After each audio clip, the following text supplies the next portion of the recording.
Praise Lord, जय मसीह की। आप सबका बहुत बहुत स्वागत है मेरे चैनल में। इस शाम के अवसर पर आइए हम परमेश्वर की आराधना करें मेरे प्रियो, धन्यवाद दे उसको और परमेश्वर के वचनों पर मनन करें। आज मैं परमेश्वर का एक वचन लाई हूँ आपके लिए, जिसमें परमेश्वर कहता है उपवास और प्रार्थना की ताकत। जैसे हम लोग उपवास करते हैं, कभी कभी मेरे प्रियो हमारे जीवन में ऐसे मुसीबतें संकट आते हैं जो मतलब हम कितना भी प्रार्थना करें नहीं कमी नहीं होते। प्रार्थना से थोड़ा बहुत संकट कम होते हैं और वापस वैसी परिस्थिति आ जाती है मेरे प्रियो। बार बार कोई बीमारी हो या फिर कुछ घर में प्रॉब्लम हो, किसी भी चीज़ में हो मेरे प्रियो, कभी कभी क्या होता है प्रार्थना से वो प्रॉब्लम कम होती है और वापस आती है, कम होती है और वापस आती है मेरे प्रियो। परमेश्वर ने बाइबल के वचनों में कहा है कि कुछ दुष्ट आत्माएं उपवास और प्रार्थना के बिना नहीं जाती। मतलब दुष्ट आत्माएं मतलब सिर्फ कोई शैतानी शक्ति नहीं मेरे प्रियो। दुष्ट आत्माओं के बहुत सारे प्रकार होते हैं। जैसे बीमारी की भी दुष्ट आत्मा होती है, जैसे गुस्से की भी दुष्ट आत्मा होती है। किसी को बहुत लालच होता है, लालच की दुष्ट आत्मा होती है। व्यभिचार की, व्यसन की, और दुनिया में बहुत सारी जगह मतलब जितने भी बुरी चीज़ें हैं वो सब दुष्ट आत्मा ही लेकर आती है। जैसे किसी को सिर्फ खाने से मोह होता है बहुत ज़्यादा, हर टाइम वो लोग खाने के बारे में सोचते हैं, सिर्फ खाते रहते हैं। किसी किसी को सिर्फ सोने की दुष्ट आत्मा होती है, बहुत आलस होता है उन लोगों में, उनको काम धंधा कुछ नहीं, सिर्फ सोने को अच्छा लगता है।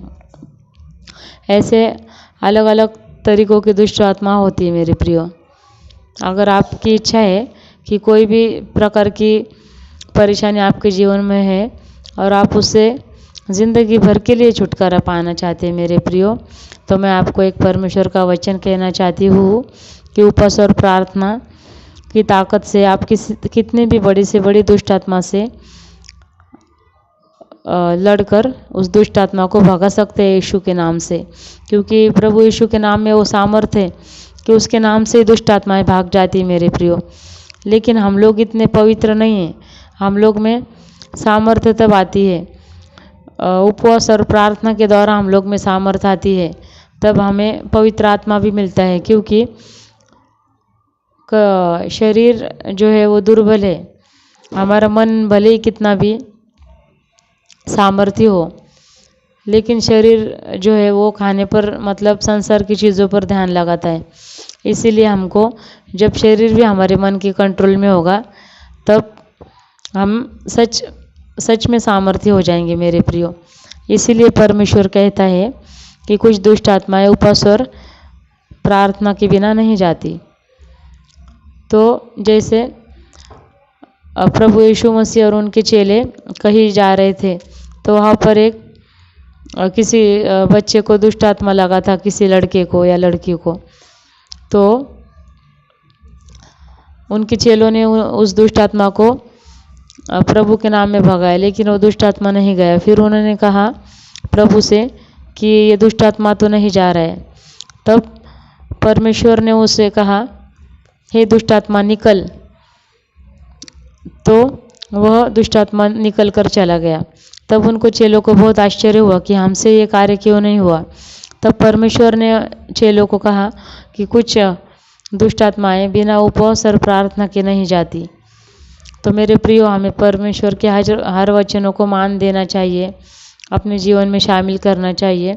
अगर आपके जीवन में बहुत सालों से एक मुसीबत है और वो नहीं जा रही है और जाती भी है तो बार बार आ जाती है वो मुसीबत, वो संकट बार बार आप झेलते हैं मेरे प्रियो, तो प्लीज़ मैं आपको प्रभु यीशु मसीह के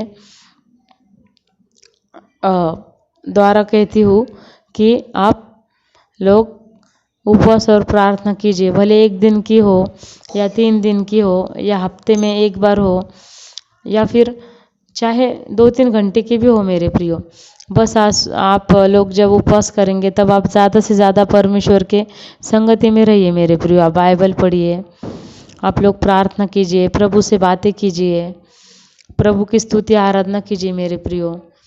प्रभु के वचनों पर मनन कीजिए। आप लोग कुछ काम में भी हो, आप अगर खाना भी बनाते हो या कुछ अपना काम भी कर रहे हो तो भी आप लोग परमेश्वर के वचन मोबाइल में भी सुन सकते हैं ऑडियो द्वारा मेरे प्रियो, या फिर मोबाइल में परमेश्वर की आराधना के गीत सुन सकते हैं। बस इतना ही है मेरे प्रियो कि जब आप उपवास करें तो आप पूरी तरीके से परमेश्वर की संगति में रहें, नहीं तो फिर उस उपवास का कोई अर्थ नहीं मेरे प्रियो। जग के लोग भी उपवास करते हैं और वो पेट भर के खाना खाते हैं और अन्य अन्य बुरी बुरी बातें करते हैं, तो वो हमारा उपवास परमेश्वर को मान्य नहीं है।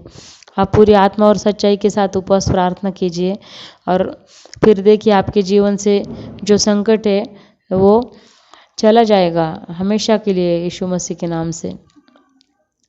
मैं आपके लिए प्रार्थना करती हूँ कि मेरे जो भी भाई बहन ये वीडियो देख रहे हैं, प्रभु उनको स्पर्श कर, उनके घर में हर किसी को आशीषित कर, परिवार में और उनके जीवन में जो कुछ भी संकट है प्रभु, जो आज तक है नहीं जा रहा है, मैं प्रार्थना करती हूँ प्रभु यीशु मसीह के नाम से वो चला जाए हमेशा के लिए और फिर कभी लौटने के ना आने पाए। और ये लोग साक्ष्य दे कमेंट बॉक्स में कि इनके जीवन से जो परेशानी थी वो चली गई है और प्रभु इनको उपवास और प्रार्थना करने का हृदय दे और ताकत दे। प्रभु यीशु मसीह आप सबको आशीषित करे। जय मसीह की।